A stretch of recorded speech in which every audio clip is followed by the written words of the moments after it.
The Ways and Means Committee. The Ways and Means Committee is now called to order. Mr. Clerk, would you please call the roll? Alderman Cruzen. Alderman Ford, Alderwoman Behringer. Vice Chairman Williamson. Here. Alderman Moore. Here. Alderman French, Alderman Bacaro. Present. Alderman Carter, Chairman Kennedy. Here. Six present, you have a quorum. Before we get into our discussion on the budget, we have two bills before us that are sponsored by Alderwoman Davis. We will first take up Board Bill 57. It is also my thinking today about the budget that we would just have a discussion about any cuts and recommendations that we would like, and then after that, tomorrow, finalize it. Alderwoman. Thank you, Mr. Chairman and members of the committee. I'd like to introduce to you Board Bill 57. Board Bill 57 is an ordinance that we are requesting to have petition a real property area that establishes a CID for Sweetie Pies. Sweetie Pies upper crust on Delmar at Grand is a well-established facility, but we do know that creating an improvement district there would also allow it to have some additional opportunities there for that establishment. There is no opposition to the CID, of course. It only pertains to that real property. We have, everything has been looked at and discussed as far as the understanding of the property owner and what those CID requirements are, what services can be provided, and how the city reviews. Can you pull it? Right. I'm sorry. And it still didn't want to work with Davis. Yeah. Okay, that might be better. Sorry. So as we move forward with this bill, I am prepared to answer any questions that any members of the committee have. You did have sign up, Mr. Ken Christian, that you want from Mr. Christian is one of the persons who has assisted with the development of that property in the Grand Center area, and I'm sure that he can give you all kinds of details that you would love to hear this morning. Okay, thank you. Mr. Christian. Thank you. Well, actually, I won't give you a whole bunch of details you'd love to hear in consideration of your time, but I would just echo what Alderwoman Davis said, and that you know, this is an important element of the improvements, the financing of the improvements that Sweetie Pies has made, and we appreciate your support in the passage of approval of the CID. Okay. Are there questions from any members of the committee? Alderwoman Cruzen. So is this a sales tax, a property tax, a special assessment, what? Sales tax. It's a sales tax, 1 cent, or 1 cent sales tax on everything? 1 cent. I think they're actually going to do 3/4. Yeah, this authorizes up to 1 cent. And the sales tax will go back to Sweetie Pies to do The sales tax is going to help them to create revenue that goes into the TIF fund to repay their TIF note. And then additional funds from that will also be used for safety and security, marketing, and beautification. Okay. No further questions. Okay. Alderwoman Behringer. I just had a quick question. On the appointments, are those all city residents? Just out of curiosity. On Section 12, the Board of Aldermen hereby consents to such appointments. All of them, I know these are all city residents. Marty Lucy, Gary Clark. I think that's the other one. Oh, I'm sorry, I just looked at the wrong one. Let me pull out the other one. They're all city owners and stakeholders in the Sweetie Pies Right. restaurant. That's the only question I have. Thank you. Okay. Alderman Williamson. Just a few. Now the CID, I guess you guys have just stated, the reason that you're really doing is to improve the tax revenue so that you can do beautification and make improvements. So this benefits pretty much Sweetie Pie, and does it benefit the Grand Center also when you placing the CID in place? Sure, indirectly. I mean, everything that improves any business there is certainly good for the district. So this is an expansion of the boundaries too. Did you have to expand by putting Sweetie Pie in, or how does that work? Because It's just separate, standalone, one property, SID, so no change in any boundaries of anything. It's just, standalone, only relates to their business and their property. it's just placing And to Sweetie Pie. further explain that, the Grand Center TIF, which was a large overall TIF, Sweetie Pie's fit, that property is in the original boundary.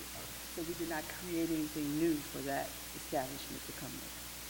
The boundaries actually extend to Page, going north. Mhm. That's why you see all those pretty signs all the way down there. Good work. Thank you. Alderman Moore. Yes. Would there be a free luncheon tour for this committee? Alderman, I am not in a position to answer that question. Will arrange the transportation. Thank you. Alderman Vaccaro. Yeah, I was, excuse me, I was a little bit confused. So the money collected for the SID is going to help pay the TIF? Partially, yes, that's correct. So what Sweetie Pies agreed to do, so they'll benefit from an allocation to the fund, which will provide them to help them make the improvements, build the building and so forth. And in order to finance that, they promised to set up a CID and pledge those funds to the TIF note. And then if there are excess funds at the time of the TIF note, then those also be used for marketing and security unification as well. So you're really helping to pick up some of the work they've already done, pay for the big, $4 or $5 million they've already put in to the place, as well as have some potential funding for future improvements and great community projects. Does this happen very often where we do SIDs to pay TIFs? The majority of the projects that we have in the city of St. Louis have a SID attached to the TIF in order to assist in that. Yeah. Okay, because that was one of the big things at last night's meeting, where there's over $1 billion in TIFs, and that was one point that was brought out yesterday, that people are not happy with at the meeting last night, if I would understand it. Okay, no further questions. Are there any other follow-up questions from members of the committee? If not, do you have any closing remarks? I'd like to thank the committee for entertaining the opportunity for this Board Bill number 57 to be passed, and I'd appreciate a favorable vote. Thank you. Okay, we would entertain a motion for Board Bill 57. I'd like to make a motion to pass Board Bill 57. 56. 57. Do you have a second? I'll second it. Been moved and seconded that we pass Board Bill 57 out with a due pass recommendation. Any discussion on the motion? If not, Mr. Clerk, would you call the roll? Cruzen. Alderman Behringer. Vice Chairman Williams. Aye. Alderman Moore. French, Alderman Vaccaro. Carter, Chairman Kennedy. Aye. 6 ayes votes, 0 no votes. Board Bill 57 comes out with a pass recommendation. Thank you. We will now take up Board Bill 56. Thank you, Mr. Chairman. Board Bill 56 is also a SID. It is a sales tax SID. And first, what I'd like to do is give you a little bit of history, because some of the members sitting here were not on the Ways and Means Committee over 2 years ago when we approved a property SID for the Grand Center area, which they had had a SID in operation for years. But in that discussion, some of the retail owners were in opposition to the property SID. And they also wanted to see how they could participate and assist with improving the district, but they didn't want to do it through property tax. So we came to an agreement that we would come back after some discussion and some other things that needed to be done and propose a sales tax SID with very specific boundaries. The opportunity for them to participate with a sales tax SID for those small businesses, I think, is the best way to go. It brings with it pride for them. They also have what we consider to be the understanding that, yes, you are part of a very large, prosperous area, but you're also not with all these large restraints on you and trying to keep up, in a way of speaking. Because some of our businesses have been there for 25, 30 years, 40 years for one, but they still are not in the monetary position that a Fox Theater or something like that is in. So that is why we came up with this. We do have, and unfortunately what I'd like to say to you this morning is, as we have prepared this, and as I came before you today to ask for approval, I realized, and it has been brought to my attention in the last week or so, that we still have some work to do. So I would like to go ahead and have the public hearing today. I would like to have some discussion on this today, and then I am going to ask for a continuance. As I spoke the last time, my way of doing business is to make sure that everybody is okay with whatever we propose, and they move forward feeling good about how they're operating within an area. So if we have people who would like to speak, I think we should go ahead and move forward with that. If we don't, I will come back and close. Thank you. First, were there any questions of the sponsor before we, there are a few people signed up to speak. So we could go ahead and hear those and then. Okay, thank you. First, we have Mr. Ken Christian.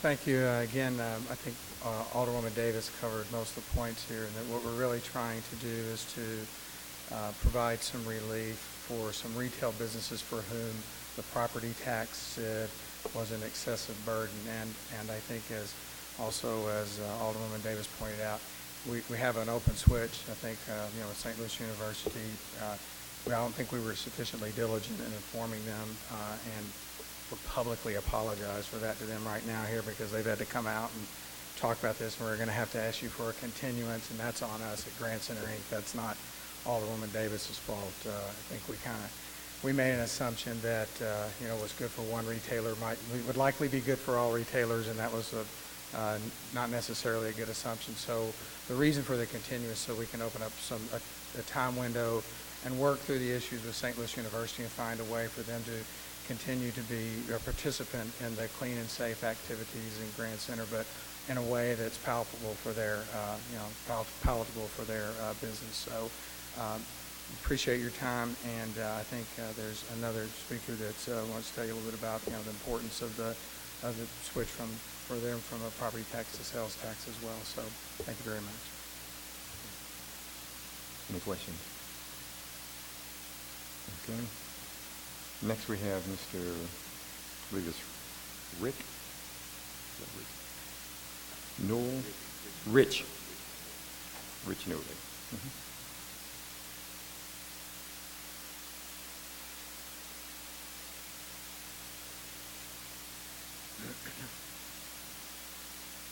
My name is Rich Newley. I represent Newley Auto Service. We've been in the neighborhood for over 75 years. This is the fourth generation that's running into place now.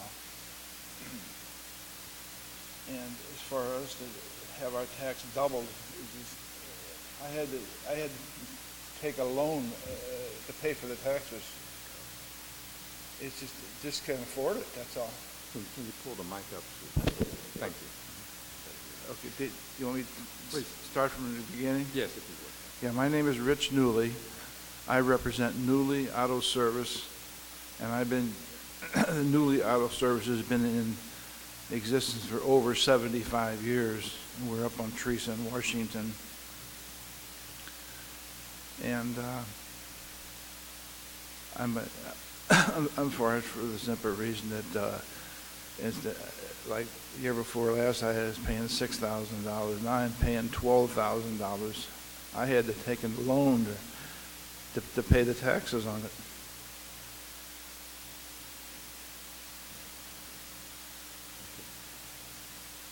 Were there any questions from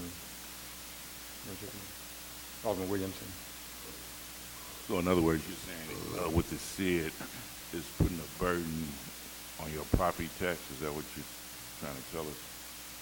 Sir, my business isn't really that big, you know what I mean, to stand that kind of taxes, you know what I mean? We just have to somehow or another stay in business. We borrowed the money for them, that's all. Hoping next year would be better, you know. So I guess that looks to be about a 62, 63 Cadillac cutoff with the tail end. Is that on your property? When I drive by there, I see like a 1963 tail end Cadillac. It looks like a trailer. You know what I'm talking about? Are you aware that it sits on your yard? You say it was on my yard? Yeah, like a 62, 63 Cadillac tail end. It's just the tail end of the Cadillac. It's not the whole vehicle, but it's just the tail end. If I'm thinking, you say you're kind of close to Teresa, kind of close to where the Chinaman place is, Chop Suey. I guess you don't know what you got on your yard, but you got it like a tail end. You got a Cadillac there that's cut off. I was just asking about it, that's all. Yeah, it's like a 63 tail end Cadillac. Yeah. Just the tail end of the Cadillac, and it looks like a trailer. You're talking about it in there now? Yeah, it's on your yard. Yes, sir. It sits on your yard. Well, there's a trailer in there right now from the circus. Okay. They're working on the brakes on it.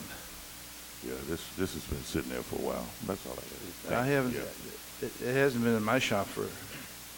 It's sitting in the yard. I keep no cars at all outside. Okay. Well, None whatsoever. Okay, maybe it's my fault. Maybe it's some other owner's vehicle that's around there. No, that vehicle is not around my place. Okay, all right. All right, my fault. That's all. Any other questions? If not, thank you. Thank you, sir. There were no others that had signed up to speak. Alderwoman Davis? There were no others to speak, so.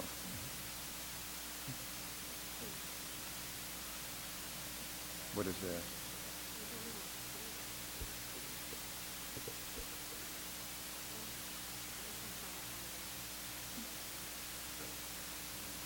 Okay. We can entertain some questions now if you'd like to. Yes, definitely. Alderwoman Cruzen, did you have any questions? Alderwoman Behringer. Okay, I'm trying to make sure I understand this. Okay. Okay. So we already have the Grand Center CID, Right. and now you're trying to establish a second one, A second CID, yes. not on the same properties. No. Okay. But to further stretch the area in which a CID covers. Right, and to allow everyone to participate at some level. So as Mr. Newley said, paying the real property tax in that property tax is just too much for him and his small business. So that's why he was a part of this discussion for us to have a sales tax CID, and that's where his business would lie within their boundaries for the sales tax, and that would really give him a lot of relief. So if I understand correctly, the gentleman that was up here said you all switched, or are going to switch from a property tax to a sales tax on this CID. It has very specific boundaries, but we'll still have a real property CID, and we'll have a sales tax CID, but the boundaries will be different for both. So Technically, we're removing people out of the real property CID into a sales tax CID. Okay. And you determine that how? Which ones get to do that? Does everyone get to do that? Well, actually, this was a large discussion. A lot of it was held right here a couple of years ago, but it kind of works itself out because, believe it or not, on the east side of Grand, we have more small businesses, and that's where the boundaries are, and it just worked itself out perfectly. Because they want to go with the sales tax. Yes. Right. Okay. And then with SLU, because I'm trying to figure out why they were opposed to it. If they don't pay property tax, do they? Yes, they do. They do pay property tax? Yeah, they do Okay. pay some. You know, we're very unique in that Grand Center area. We have a lot of nonprofit entities, but they volunteer to pay taxes. Sales tax. Yeah, they, Gotcha. they volunteer because they know the importance of the area having a certain look, the security, all of that. And so these institutions have volunteered to pay, Okay. even though they don't have to. All right. I was just trying to get to the, what is the controversy? Yeah, yeah. I would say, so it's. Can you speak it from the microphone? Sorry, largely, there is Hotel Ignacio, which is a for-profit business, which St. Louis University is involved in as one of the owners. And moving that property from a property tax CID to a sales tax CID is a point of concern for them because it would increase the room rate. Oh, yeah. And so there's a concern of, is that a good business move or not? And they just haven't had sufficient time to really analyze that and decide whether that's a good move or not, or something that they would support. And that's what we want the extra time for, is to work through that issue with them. Right, because that hotel should already have 2 extra taxes on it. The one for the, the stadium and then the convention. There's multiple taxes. Yeah, I mean, whatever, Hotel. it's subject to all of whatever, any Right, so hotel you'd be adding a convention you third visit. tax to their And so bill. this would be a 1% tax on it, and that's a cause of concern for them. Understandable. That's it. Thank you. Alderman Williamson? Ms. Westwood? Alderman Moore? Alderman Vaccaro?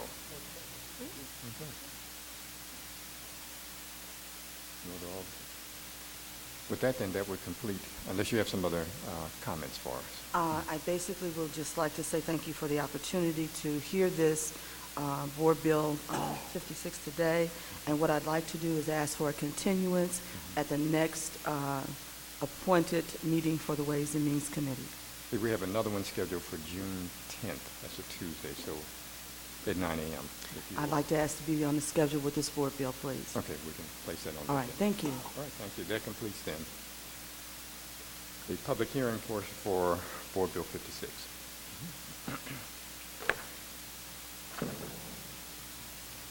The other part of the agenda today is to discuss any changes we'd like to see to the budget. I'm not necessarily looking to finalize those today, but to do that tomorrow, but at least begin some discussion about it and see what we were thinking. Yes, ma'am. Alderman Barrington. Can we discuss last night? Yes. Okay. And the reason I want to discuss it is because I'm all for the public open forum, but so much of what they were asking about and their concerns had to do with things we don't have control over.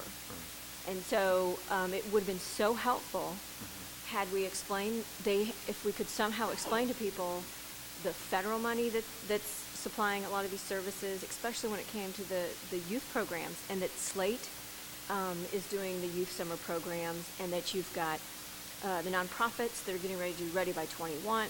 In other words, I felt as though there was so much information I would have loved for them to have prior to the meeting, so that we could have said, here's our role in this funding, because I felt bad because I couldn't say to them, I'm sorry, here's what we can or cannot do. And then I felt bad because they're going to assume, because they spoke to us, that we can change or fix them. And when we don't control the funding, we can't. So that was my biggest concern. I am a person, I love to educate and inform. And so I felt lost last night because I felt there was that gap in knowing that many of the things, the programs, we don't control.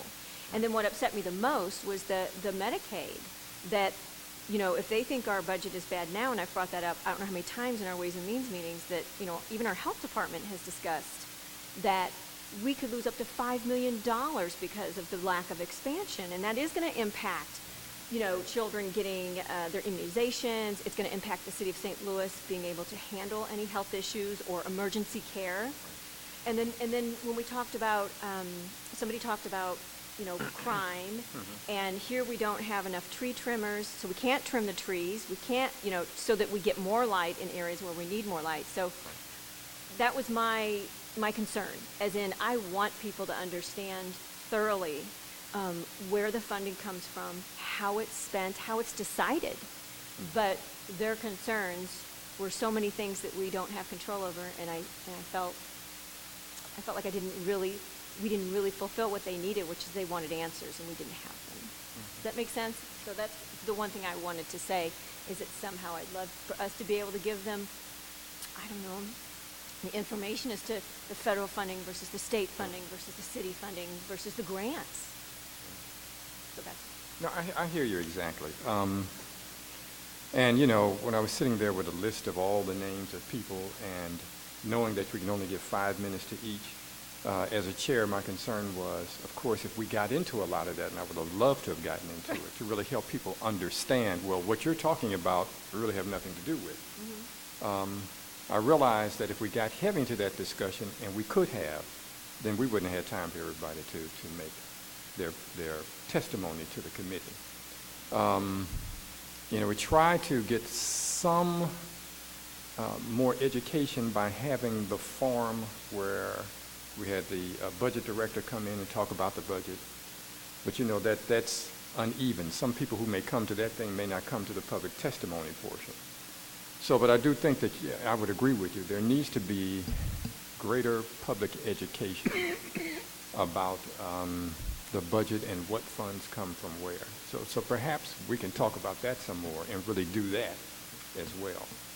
So I hear you exactly, and I thought I saw a frustration on your face when I turned around and looked at you, and I wasn't clear what it was, but thanks for mentioning it, because that was also a concern of mine as well. We're just talking generally about last night, public hearing, then any thoughts we have, any changes we'd like to make. Alderman Williamson, then Carter, you have something?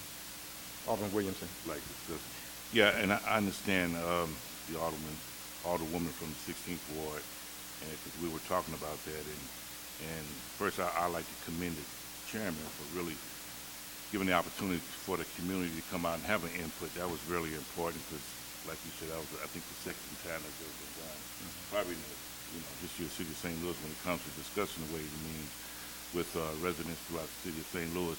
But at the same time, I understand her pain and her frustration because even when I have my ward meeting, it's the same thing. It's about education, and it's about knowledge. And I go through that too, even with my constituents, because a lot of times they think that we have control of a lot of different things that we really don't, especially when it comes to a lot of the city services. And we assist and we try to do the best we can.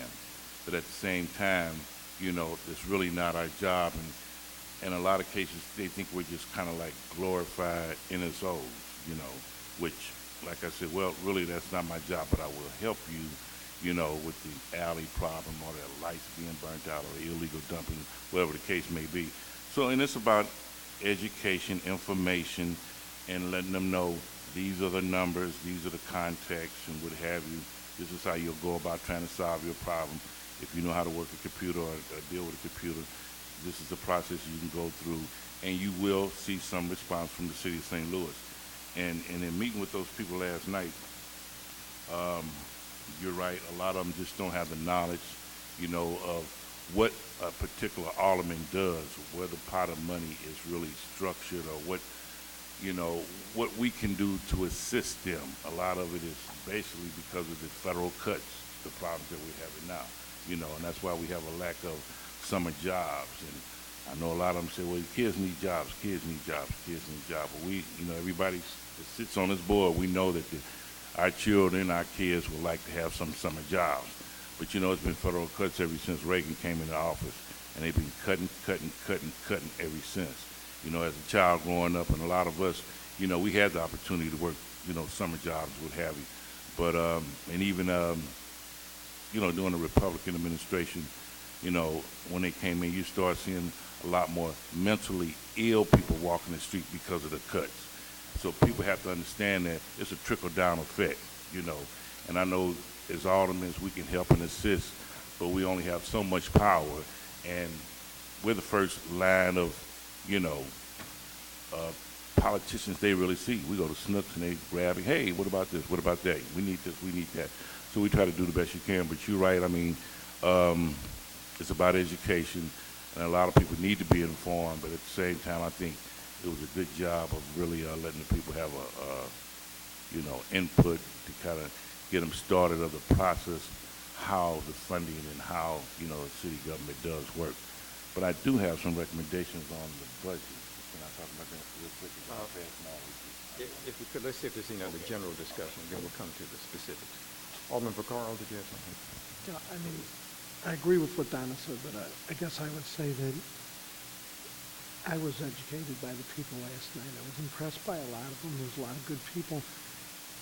Paul was there at the meeting, so I think the message was pretty simple about derelict buildings and children and stuff like that. And I'm sure Paul was listening last night, so hopefully next year's budget may reflect some of that. But as far as trying to educate them, I'm in my 5th year here and I'm still unclear. So I don't know that you could ever really educate them, anybody on this, even have been on Ways and Means this long. But I do think there was a good education coming back at me and a lot of really good people that showed up last night. That I think that the point that they're making are, you know, I guess I never thought about the victims, you know, being the senior citizens that are living, and that point was brought up last night, which I thought was very good. And that, you know, we have to do more to either mentor or get the kids. So I don't know that, I mean, I have to say it was a learning experience for me to hear from a lot of different people from a lot of different neighborhoods. Alderman Cruzen? I thought the meeting last night was good. I was happy to hear from a lot of people, and I think it would be useful. You know, if I took some notes, and I'm sure many of you did too, but it would be useful maybe to respond to them in some way, and I'm not clear in my own mind as to how that would be, but, you know, not all of the things that they want are in general revenue, which is what we're talking about here, but there are, not enough, but there are programs, there are some jobs. I mean, it would be good to put together something that says, well, here is what is available. Maybe here's how to access some of that. I think that's part of it. And then, of course, acknowledge that we heard their concerns about there needs to be more, which I would agree with that. But I think it would be nice to be able to somehow respond to what is happening rather than to let it lie assuming that nothing is happening, because that's not quite true either. So I don't know exactly how we get to that, but that was what I left the meeting thinking, is that, well, we ought to try to explain what is happening and how to access it. Alderman French?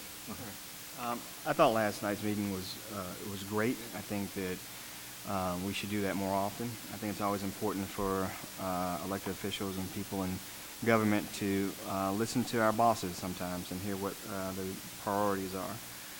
While folks may not know the specifics of how the budget works or where different pots of money come from, what they do look at is what we set as our priorities for a city.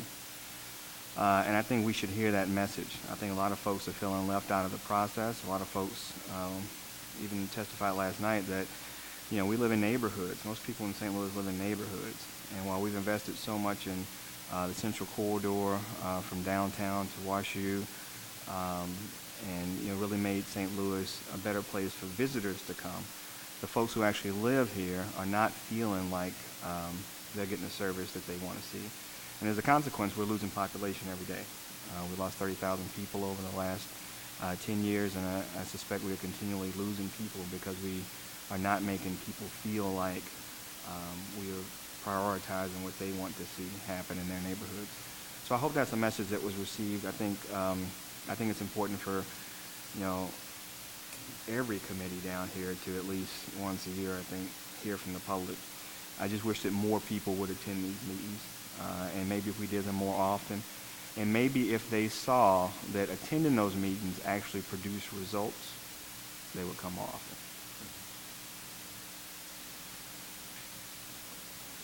Alderman Behringer? I have another possible suggestion for maybe next year, since, as I said, some of the money that we're dealing with that's been cut is state funding and federal funding, that we have some state elected officials and some of our congressmen or senators come to these meetings and also hear from the people. I think that would be helpful as well.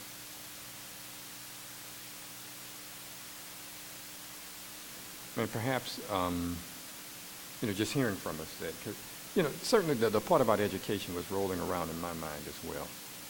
But hearing, what we got certainly was what some of the priorities in people's minds were. So in that respect, it certainly was informative for us. Perhaps what we could look at is having some kind of further education about what comes out of what pot and what's really available and what programming comes from the federal level, the state level, what is out of general revenue, and making that information available, as well as reporting back some kind of way, reporting back on what we have heard and how that might have reflected itself in recommendations that this board has made or this committee has made. Maybe some kind of formal way to do that before next year's budget, so that we build up in that direction. Alderman Cruzen, you have something? As an extension of that, it might be useful to give some choices to people. For example, do you want additional programs for teens instead of street sweeping?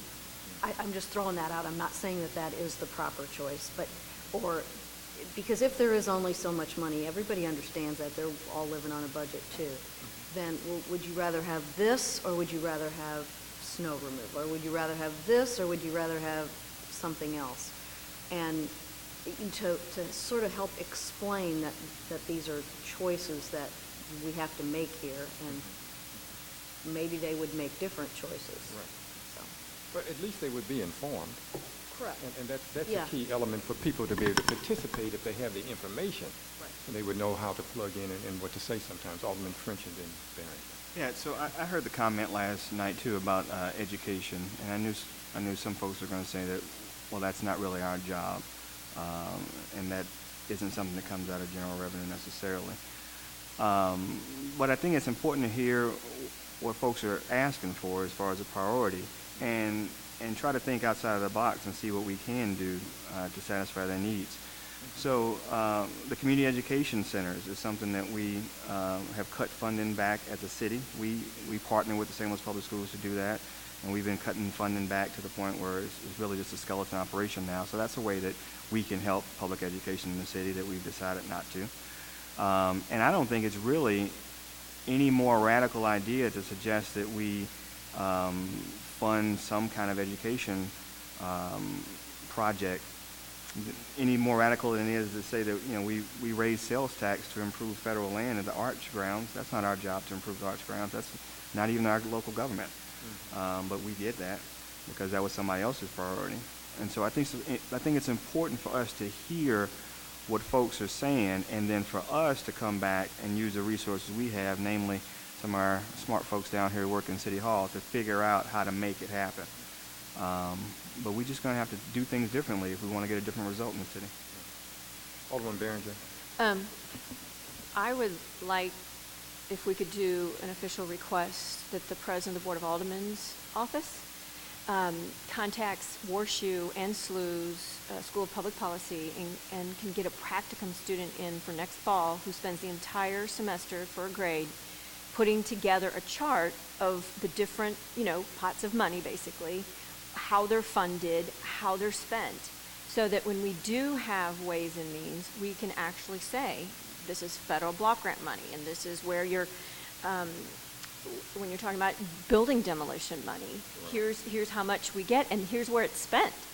That was the other thing was, where's it going? And I can't answer that either, but a practicum student who would be graded on this clearly would have motivation to do a very good job. So, and that's what I use in nonprofit is practicum students, and it works quite well, and we have great universities here that would do that. Alderman Moore. What struck me most last night was there was a lot of people talking about youth, but the demolition part, and I fight about demolition because I have those 842 homes in my ward that are scheduled for demolition. But we were getting some money. I've been meeting secretly with people talking about bringing in millions of dollars in the wards I think that should be a part of this committee, because we have no control, and I have no control over the new money that's coming in. I need to prioritize, and I have prioritized those structures that need to come down. Living in the neighborhood since 1956, I well know what needs to come down and what does not need to come down, but there is a plot or a plan to make the better best, meaning that they're getting closer to your side of the ward, Mr. Chairman, to the 18, and not getting into the heart of my community where the bulk of those buildings are that need to come down. So they're working from Cook over to Martin Luther King, wanting to spend $1 million or so on demolition down from Vanderbilt to Grand, or from Grand all the way to Euclid, and those houses does not need and are not on my priority list.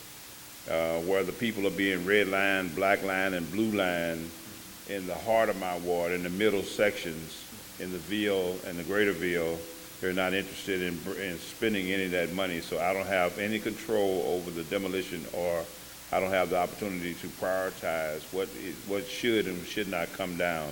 And I think that's unfair to my constituents in the ward. We'll take anything, but we want to have a method of control. And I think there shouldn't be any secrets about the money that's coming. I think all that money should be put on the table and equally shared. And also, I think that I should get all the demolition money. Thank you. Just that side note, huh? Alderman Williamson. Thank you. Everybody brings up some very excellent points, and one of the things I just want to say briefly is, like we've all been saying, it's about education with the residents.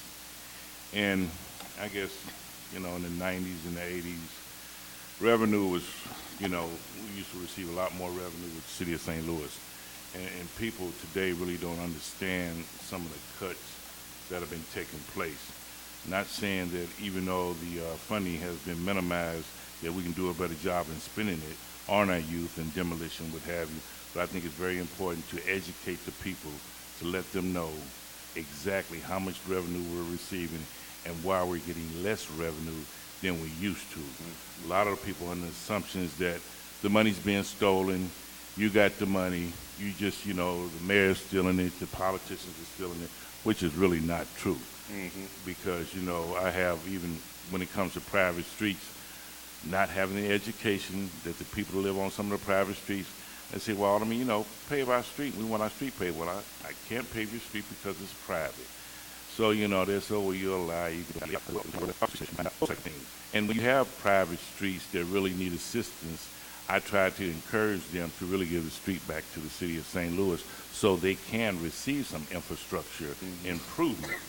And when you have people that are middle class, low income, living on private streets, really can't afford to keep their street up to par. And that's what I try to encourage them to do. So those type of things people need to be educated on. There's really no magic wand to really, spreading the money across. But I think, like a lot of people say, it's the way we spend the money. We have to be very, very intelligent, get input from our community, and let them know exactly what we can do with the funding to try to improve our community as a whole. That's all. Were there any other general comments or comments about justice? So what I'm hearing from us is we kind of feel the need to have some further public education about the budget and how monies are spent in the pots, and really also the sources and how some of them are drying up. Okay. All right. We'll certainly have some further discussions on that and try to design something or work out a way to do that. We'll try. We're going to work on that. Because we could have, at the beginning of yesterday, tried to review all of that, and so we really would have ended up with a 4-hour meeting instead of a 2-hour meeting. So we really have to think that through and come up with some ideas and proposals, but I'm willing to do so. Yes, sir, Alderman Moore. Mr. Chairman, since we had a 4-hour meeting yesterday and we're summing it up today, we won't need a meeting tomorrow, right? We may. Okay. Depends on how far we get today. So if there's no other general discussions, we can get into any specifics that we'd like to see changed in, or our recommendations for this year's budget.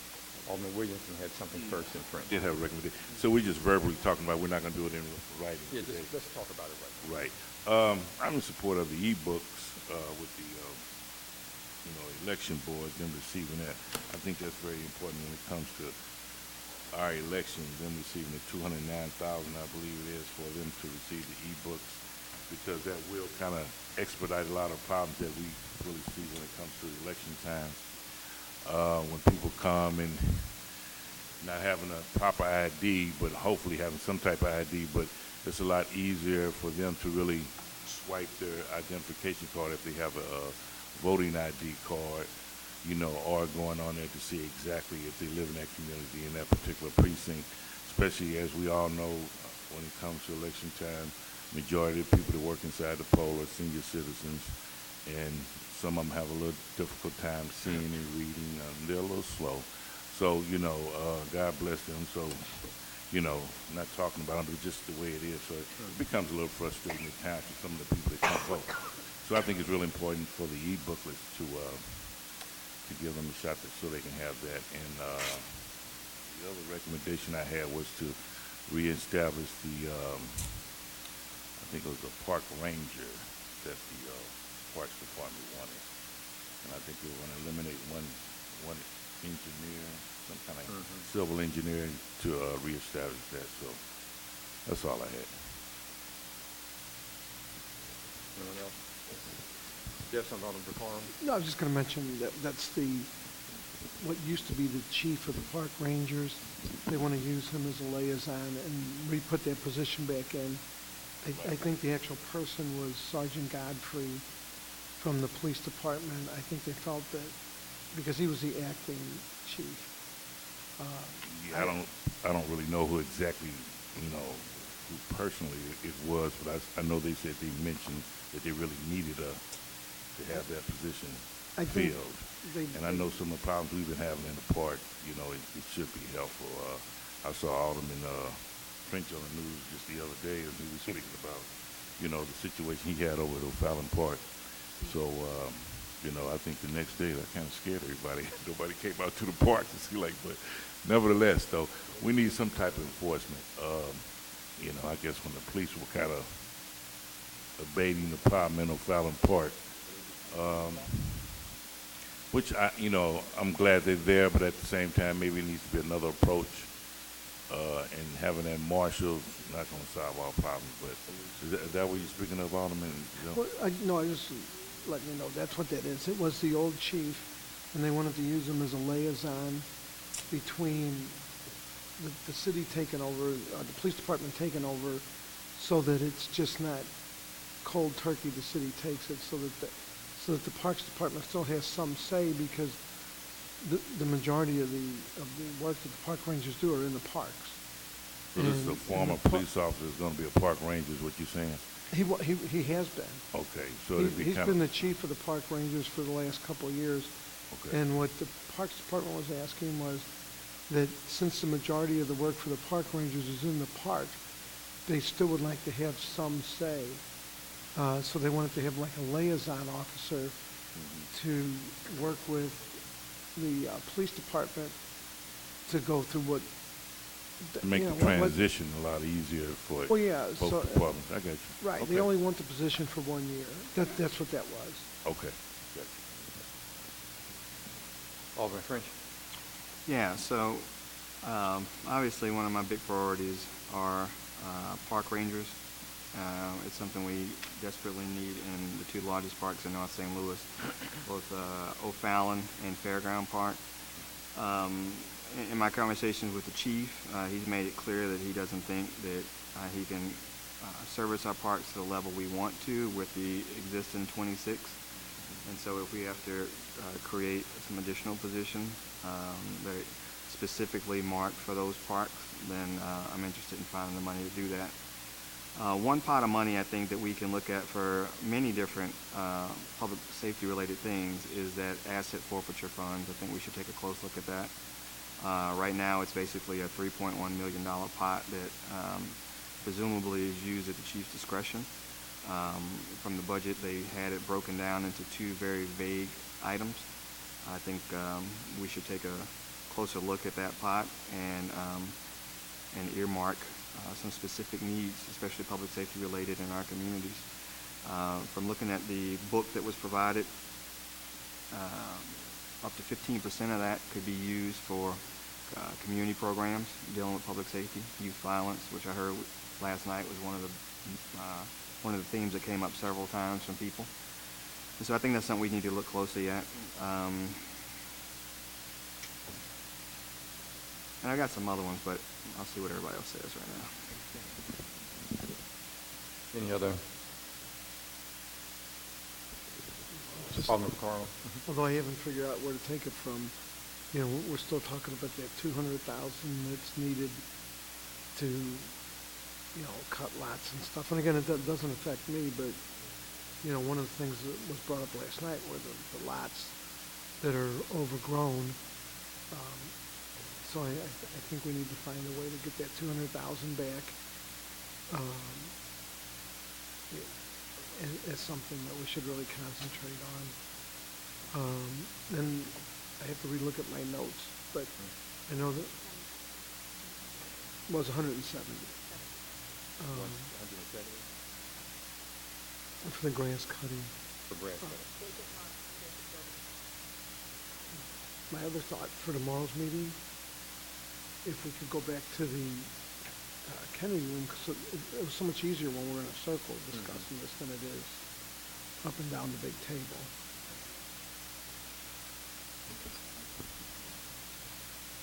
Not a problem. Alderman French? Yeah, so there are two other things. You know, one is we heard a lot last night about maintenance issues in our neighborhoods, streets, sidewalks. That all comes out of capital improvement.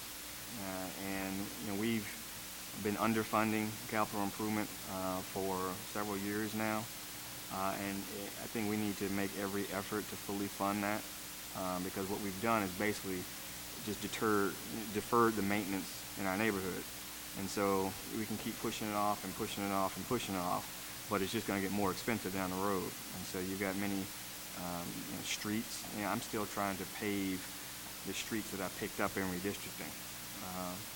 Which, you know, only get given so much every year is, you know, I had to push back maintenance of other parts of my ward. So I think we need to really look and see if we can fully fund that capital improvement. The second thing too is with the new request that we made of the communications division, they're doing a great job covering these meetings and providing information to the public and to other members of the body. I saw that they had a cut in their budget. I think it was for per performance. It was about $10,000. That was $10,000 less than they had last year. I don't think it makes any sense to give them more responsibility and less money. So we should at least fund it at the same level we did last year. I think it was 10,000. You had something? Go ahead. You had something? Alderman Well, just in my notes, and I should have took better notes, but the street department was asking for an additional $145,000, and I can't remember why, but they felt there was a need for an additional $145,000. That was 5 labor positions that had been cut out of their budget. Oh, that's There are right. 5 jobs, right? That's right. 143. Okay, thanks. I stopped writing at the note. It was 145,000 for 5 positions that were cut out. Right. I think some of those had to do with rental trucks too, didn't they? Want to renting some trucks? Well, they We said said they were that utility covered workers. the trucks as well as the workers, Right. and that's to get the workers out to do the work.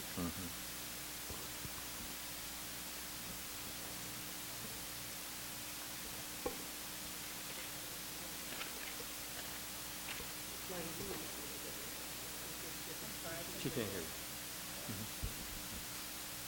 That's why I hope we go to the round table. But, like, do you remember what the positions were, what they were for? Yes. Yeah, 5 labor positions.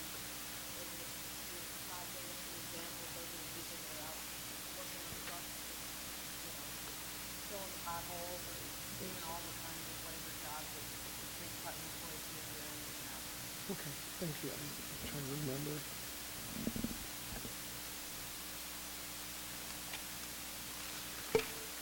Okay. That was 145,000. There was 145 that I have written in my notes. Yeah, it was On improvement. 145. Did you have something, Alderman? Well, I mean, we all want to spend more money, and I agree with all of these suggestions. You know, of course, where we get that money is the deal. I thought that I heard that there was some additional funds, 900,000, in the gasoline account, when you add all the gasoline accounts together. Because we don't know what the price of gasoline is going to be, and you know, there was some cushion in there. Now, I don't know what we're going to do when gas goes up and we're going to turn off the city vehicles, but I'm just wondering if there's some additional funds there. What I wrote down was $900 padding in gasoline.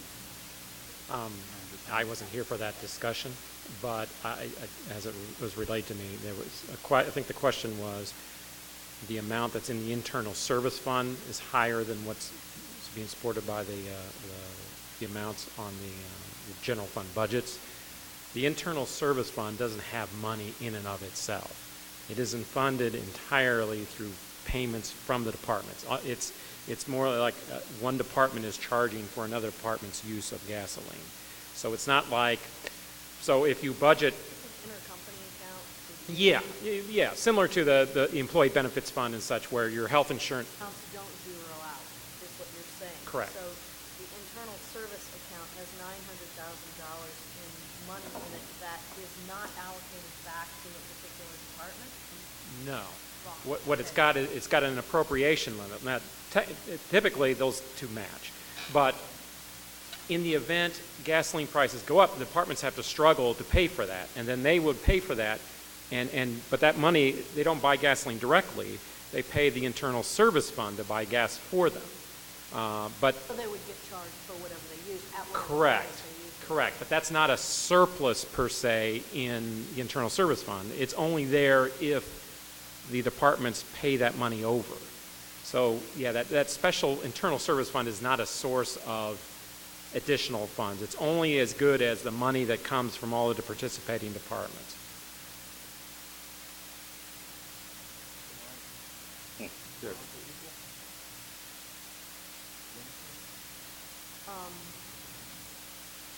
Alderman French is saying, so why aren't they equal? I guess, Actually, they should be. I mean, and if I were looking at it today, I'd say they should be equal. But if they're not, that's not, from the internal service fund, that's not fatal in that basically they're going to spend whatever the departments are actually using. So you basically are giving an authorization for that internal service fund to buy gasoline on behalf of the departments. But they're not going to buy more gas than what fire department or street department are actually using, because they're basically just the departments are the customers of that account. So it's not like they have more funds. It's whatever actually comes in from the departments and whatever they're actually utilizing that they're billed for is what is the flow of funds in that in that internal service fund.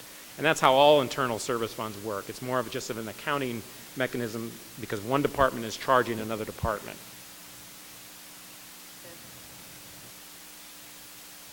just out of curiosity, if you know this off the top of your head, how much is the gasoline budget citywide? Oh, off the top of my head. I want to say it's north of $4 million. Okay. It's not important. Alderman French? Paul, just for the sake of clean books, though, shouldn't those be equal? Well, technically, they should, but then on the other hand, let's say you're in a period where gas prices go up, are rising, or are unstable. From an appropriation standpoint, if the internal service fund's not going to spend more than what departments utilize, they do need the authorization to be able to spend what comes in. So if, let's say you got one department. Sure, but in that scenario, so I know where you're going, But let me use that. Let me use that. So let's say you've got one department, and it's $100,000 worth of gas. And so they pay $100,000 the internal service fund, they buy that gasoline. Now, gasoline prices rise. So that if the department has to scramble then to pay, let's say $125,000, and they send that to the internal service fund, if that appropriation is still just $100,000, then they don't have the authority to buy the gas. Sure, so I got you, but in that scenario, the money that you're saying isn't real became real. No, the money becomes well, in a sense, yes. The money becomes real in the extent that the department that's buying or it's utilizing the gas has to transfer money into their gas account, thereby to pay the internal service fund. So by having that internal service fund actually a little higher than that, they've got that gives them the appropriation authority to go ahead and buy the gas on behalf of that department. But it's not like they have it to begin with. I mean, they are basically servicing that department's needs. But the actual funding is coming from the originating department. I just like when books balance. Yeah, that's great. Right, right.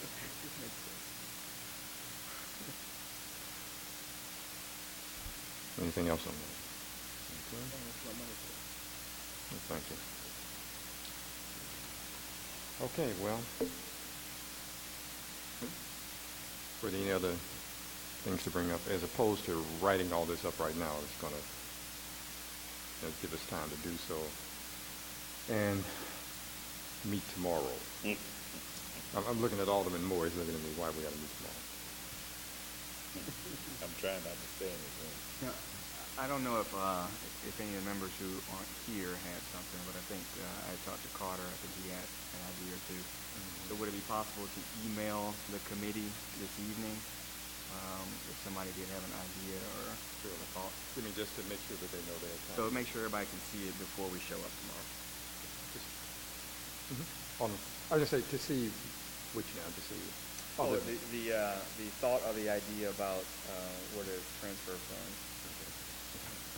Are we expecting that we're going to send a balanced adds and cuts to E&A, or are we going to send some adds as a recommendation and let E&A see if they can figure something out? I believe last year we did a combination, didn't we? Mm-hmm. And I'm thinking we may do the same this year. That's my thinking. Chairman, I don't know if this came up, and I know Alderwoman Davis was here, but we had asked some questions, I think last year, about a special allocation that was being given to Grand Center, and we were told that that was for the black rep, and then afterwards the black rep left, and they said that they weren't receiving that money. I know that in this budget, I think in E&A, the mayor put another $90,000, I think the amount was, to Grand Center. I was curious about what that was specifically going towards. And we have lots of nonprofits in the city. Very few of them get funded directly out of general revenue. So I was curious about what that was going for. I know it's not going to the black rep anymore. Do you know? Yeah, I don't know the specific details. I do know that it was $90,000 allocated to Grand Center, and I believe the black rep was benefiting to some extent from that $90,000. They said they weren't. But that's all the level of detail Yeah, because the testimony given was that it was going to support their rent. Then they got kicked out of their space and said that they never got that money. So I don't know where it's been going the last few years, and I don't know where this year's allocation is supposed to go either. It seems to only be a drop in the budget, a drop in the bucket of their total budget, $90,000. So I was wondering if it was for a specific thing. I'd have to check and see what. That's two park rangers right there. I think that money was taken out of the budget last year in this process, but put back into the transfer, if I'm not mistaken. I think that increment, Take it out last year. Marlene saved it. She said it was going to the black rep. Williamson. Almost came out. I I remember made that. I made a motion. Yeah, it almost came out, but she, right, she You got want to speak to it? I think Mary Ellen also wants to speak to it. Yeah. I can get you more information, but it's my understanding it's back rent. So they had a debt owed, the black rep had a debt owed to Grand Center, and this is to help cover that. Because they said that they weren't getting their money. I'm sure they're not getting the money directly. It's going to Grand Center to pay off the back rent from the black rep. No, I mean, the black rep said that they weren't getting those previous allocations. So the previous allocations made to Grand Center, we were told. Of the 60? Was going to subsidize the black rep's rent. And then the black rep said that that was not. That they're paying their them. rent. Well, we'll have to look into that. That's surprising to me. We should. I'll dig into it.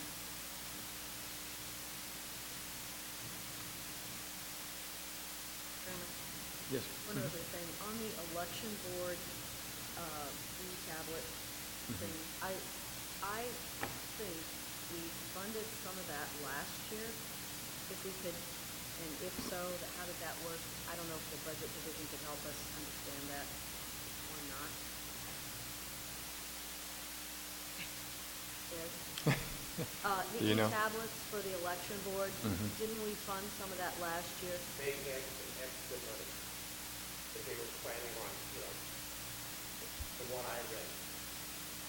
You're speaking of last year or this? Yes, that's how, they said that they purchased, tablets last year, that they tested, they used that with some leftover funds. Okay. Now we're talking about, funding to buy more. So do they have any leftover funds? Is that the next question here? In order to be able to do some of this since they found the money last year? I thought he's coming up. He's giving us some information. Did you have something? Yes, you can approach.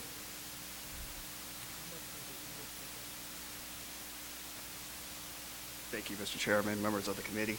Just a point of clarification, I'm not speaking on behalf of the election board today, but just to be accurate, last year's allocation did not agree to the purchase of the tablets. We had, that was just something that he spoke of that we did this year with extra money. We're looking for the remainder of those, but there was no money allocated in last year's budget for any of the poll books.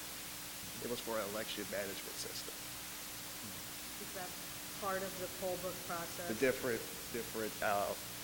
system that dealt with our day-to-day operation of how we run the elections. This is the poll book allocation that we're asking for this year. Okay.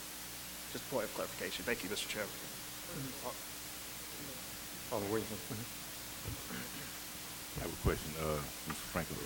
Do you receive any grants from the federal government or states when it comes to assistance with the election board? Because I understand the state has a lot of budget problems too. They're practically almost broke. But do you receive anything from them or from the feds for assistance at the The state, we do receive various grants dealing with election operations when this due. However, the state has not to this day had any money for youth poll books at this time, nor the federal government. Okay, thank you. Did you have something?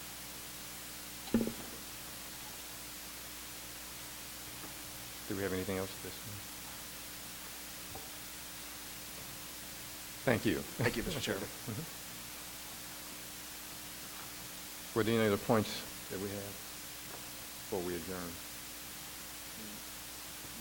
Alderman Carr? How much is the number to restore ward cap? I didn't hear you. How much is the number if we were to restore ward capital improvements? It's a couple $1 million, right? It is. Yeah. You got caught in your chair, didn't you? That would be about $2 million. About $2 million. And that would completely make it whole. Take it back to, right, okay.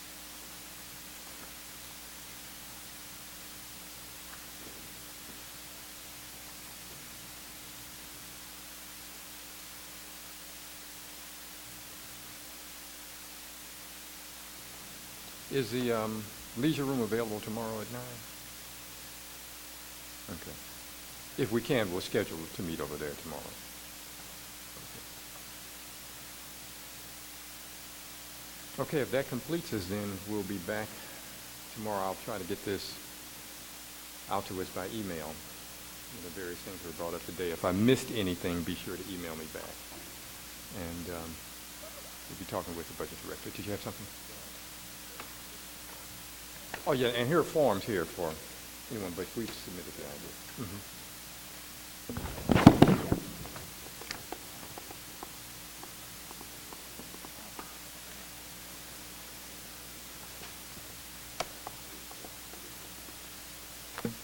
Yeah, I'm gonna need a So whole meet again stack tomorrow, there. 9 a.m.